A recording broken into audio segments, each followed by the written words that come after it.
When you start to love yourself, you will attract the right person. If you've ever asked, why hasn't love worked for me? This is the moment it all starts to make sense. Because when you start to truly love yourself, you stop chasing love and start attracting what's aligned. Chosen ones don't chase love because they become love. But that usually comes after a long walk through rejection, silence, and misunderstanding. You weren't overlooked because you lacked something. You were hidden on purpose because the kind of love your soul is aligned for doesn't come easy. It's not ordinary, and neither are you. Maybe you've been called antisocial, too serious, too guarded. Maybe you've been told you need to loosen up or let someone in. But what they don't understand is that your distance isn't dysfunction, it's discernment. Your solitude isn't a curse, it's sacred. And the love that's meant for you? It doesn't ask you to abandon yourself just to be seen. This video is for the one who's been labeled hard to love, for the one who's been pouring into others while running on empty, for the one who's finally ready to stop shrinking just to be accepted. Because here's the truth, when you start to love yourself not just casually, but completely, you stop drawing in relationships that echo your wounds and start attracting connections that reflect your worth. Stay with me because what you're about to hear may explain why nothing's worked before and how everything can shift when you finally choose you. And when it does, I'm going to invite you to declare it for yourself to drop 111 in the comments as your confirmation that you're stepping into a new alignment. And subscribe to Secrets of the Bible. Turn on the notification bell so you don't miss any new video. You gave too much too early. Not because you were desperate, but because you were hoping someone would finally stay. You thought maybe if you loved hard enough, waited long enough, softened just enough, they'd see the real you. But over and over again, they didn't. They took your loyalty and gave you silence. They took your presence and gave you distance. And you were left asking the same question, why does love keep leaving me? Let me tell you why. You were giving from a place that hadn't learned to receive. You were offering your heart while still questioning its value. So you didn't attract what you deserved, you attracted what reflected your doubt. It wasn't your standards that were too high. It was your self-love that was too low.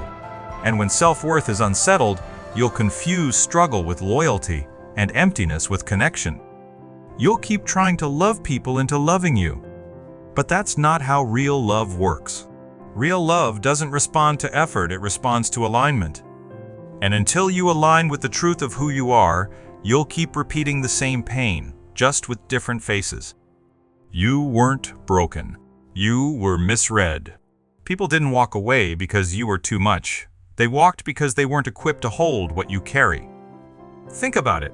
How many times did you stay silent to avoid being called too emotional? How often did you lower your volume, your standards, your spirit just to stay connected to someone who couldn't meet you where you are? You texted first every time. You over-explained your heart. You forgave before they even apologized. And when it fell apart, you didn't just lose them, you lost another piece of yourself. This isn't random. This is the pattern that forms when someone has never been taught how to love themselves. We weren't taught to be whole. We were taught to be chosen. And so we performed. We pleased. We overextended, believing that if we just proved our worth long enough, someone would finally see it. But hear me, when you confuse love with survival, you'll keep attracting people who drain you instead of fill you. Not because you're unlovable, but because you're still trying to give water from a well that's cracked.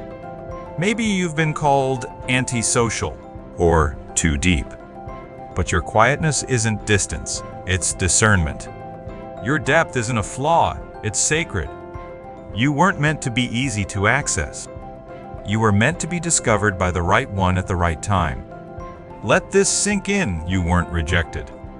You were redirected.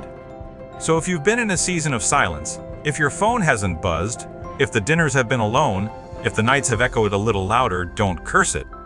Consecration often looks like isolation before it looks like alignment.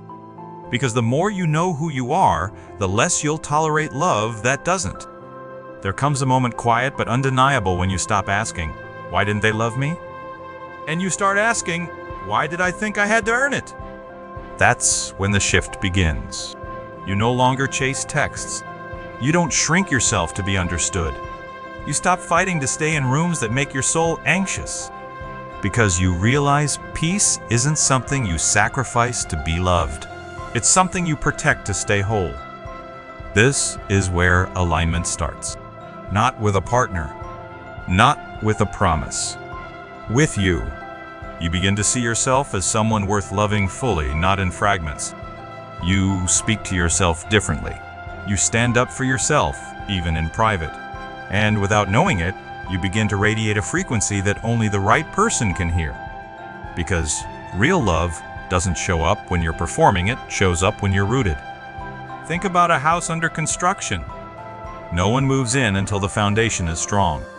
And when that foundation sets, you don't attract love that tests you. You attract love that confirms you. So if you're feeling the stretch, if you've been in that in-between space, lonely but more self-aware than ever before, don't rush through it. This is sacred ground, because when you love yourself, you stop repeating history and start receiving destiny. So what happens next? When the old patterns are exposed, when the people you once clung to start fading, when your soul finally whispers, "I can't keep doing this to myself," that's where it begins. Not the love story with them, but the one with you. The moment you decide that peace matters more than proximity, that being chosen by others means nothing if you haven't chosen yourself first, that's the doorway. And if you're standing at the edge of it, take a deep breath, because what comes next is the rebuilding. It doesn't happen all at once. Self-love isn't loud. It doesn't come with fireworks or applause. It starts in the smallest moments, when you finally stop apologizing for your silence. When you walk away from a text that never deserved a reply. When you sit alone on a Friday night, not because no one invited you, but because you're no longer afraid of your own company. This is the holy ground where self-love begins. Not in the mirror, not in mantras, but in the quiet decision to stop betraying yourself just to belong. You stop showing up where your presence is only tolerated. You stop over-explaining your intentions to people committed to misunderstanding you. You stop waiting for someone to choose you, because finally you've chosen yourself. And it's not easy. You will grieve. You will feel the ache of walking alone. You may even doubt if this path leads anywhere at all. But hear this. Loneliness is often the first sign that you're no longer willing to settle. The world won't recognize this shift at first. They may still call you distant. They'll say you've changed, and they'll be right. Because the version of you that used to chase is gone. The version that tolerated almost love, half commitments, and conditional care, buried. And in its place is someone sacred, rooted, becoming whole. You are no longer asking someone else to carry the weight of making you feel enough. That responsibility is now in your hands, and heaven is watching how you hold it. Because when you finally learn to keep promises to yourself, you no longer beg others to keep theirs. And here's the beauty. Real love, healthy love, covenant love, it doesn't need to be convinced. It recognizes you without confusion. It finds you not because you chased it, but because you rose into it. Think about it like this. When a lighthouse stands firm, ships adjust their course to find it. The lighthouse doesn't run after the ships. It holds its position, and its light does the calling. That's what you're becoming. A living, breathing signal of alignment. And the right person, the one sent, not just allowed, will be drawn to that light. Not to fix you, not to complete you, but to join you. Real love doesn't arrive when you're perfect. It arrives when you're rooted. Not when you've fixed every flaw, but when you've stopped abandoning yourself to earn affection. Because the right person doesn't fall in love with your mask. They recognize your truth, and they honor it. They don't make you guess where you stand. They don't punish your seriousness or your solitude. They see that depth, and they meet you there without fear.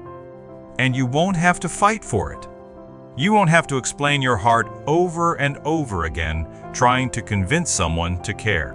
Love, when it's aligned, doesn't come wrapped in confusion. It comes wrapped in clarity. You'll know it not because it feels like fireworks, but because it feels like peace. Like breathing without armor. Like being fully known without being asked to shrink. And here's the quiet miracle. You won't need to lose yourself to keep them. You won't have to dim your light to make them stay. Because when you love yourself first, the right person doesn't come to complete your emptiness, they come to complement your wholeness. It won't feel like being rescued. It'll feel like being recognized. Not a savior, not a fix, but a witness to everything God was building in you while you waited. Because when a flower blooms on its own, the bees come to it. The flower doesn't have to chase after the bees. And neither will you. When you bloom in your wholeness, the love meant for you will find you naturally, effortlessly, divinely. You'll know you've crossed over when peace becomes louder than panic. When love feels safe, not sharp. When you stop questioning whether you're too much and start realizing you were just too deep for shallow waters. You'll know it because you won't have to chase, beg, or bend. The right person the person sent, not just allowed, will recognize your presence without needing you to explain it. The love that meets you now will be different. It won't ask you to lose yourself to belong. It won't drain your spirit to feed someone else's ego. You'll still love deeply, but it will be a love that flows with you, not a love you have to fight for. A love that nurtures your calling, not competes with it. And when you give now, it won't be from a desperate place. It will be from a rooted place, a sacred place. A place that says, I know who I am. And I know what love is supposed to feel like. The one who once begged, now builds. The one who once overgave, now overflows. The one who once feared being alone now walks surrounded by peace, by purpose, by promise. You're not who you were when this journey began. You're not here to fit into broken systems or force belonging. You are here to stand, to shine, to call forth a different kind of love into the world. You are not desperate. You are not forgotten. You are not too much. You are chosen. You are complete. You are ready. If you've ever felt too different to be loved, remember this: you weren't meant to fit in. You were meant to rise. And when you rise in love with yourself, the one who was always meant to walk beside you will rise to meet you. Hold your head high. Your love story is not delayed. You've already bloomed.